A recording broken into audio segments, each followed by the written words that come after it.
O cara lá no curso, o nome dele é Damon. Bem, estamos... Damon. Como é o nome da rua, Lidiane? Saint-Denis. Saint-Denis.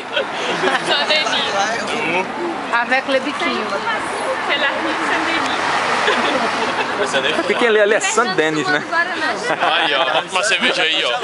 E uma cerveja aí, ó. Nada, já carrega. Daqui a pouco. Eita, esse é o barril, Esse é? rapaz já ficou doido pra tomar um show, esse rapaz. Quem bloqueou tudo. Aí, ó. Vai com muita gente, com garrafona. Vai, Fernando, isso aí dá pra gente, velho? Esse tá, hein? Cada um paga uma. Tipo, 4 pessoas, cada um paga uma, é 15 dólares pra cada um e já bebeu 5%. Eu fui que estava em Toronto, né, meu irmão? Ia lá. 5 dólares. Não, aí pediu, né? Sempre tem pizza, picheiro, tem uma diferençazinha aí. Essa rua realmente é bonita, Pediram né, uma gente? grande. Sei que eles achavam que era a de 5 dólares, pediram 3. Aí o cara perguntou, você quer 3 dessas? Eu quero 3 garrafinhas. 15, de 2 litros e meio cada um. 45 dólares pra Não, saber. beleza, pedi.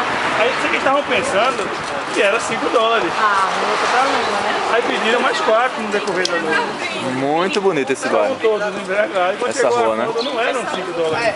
Eram 15 Assim como é o bairro, o nome do bairro aqui? Eu tava tudo feito, só que estava sóbrio. Peguei o dinheiro do pessoal, paguei. É o bairro da estação Berrilcan, né? Eu ter gasto 45 dólares numa noite. Não é errado.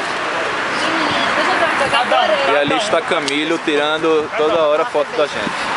Agora, saíram alerta. Não saíram bêbados não, mas a menina sai falando besteira. E mais besteira ainda quando deu a conta, né? Porque aí ficou mais desesperado ainda. Menino, muito lindo as casas. Tá doendo, é? Ó, Não sushi parece que a ali. gente tá igual a criança, tirando aquele gelinho do congelador. Congelador. Muito legal, gostei muito aqui do bairro. Cadê a luva? Segurar. Ah, tá com... É porque segurar também. Querem não? Horta também. Starbucks, Tim Hortons, é bem baratinho. Café, chocolate quente. Fecha chocolate. Se alguém quiser pegar alguma coisa. Cerveja gelada, acho que ninguém quer, né? Eu também. Eu concordo. Até vai.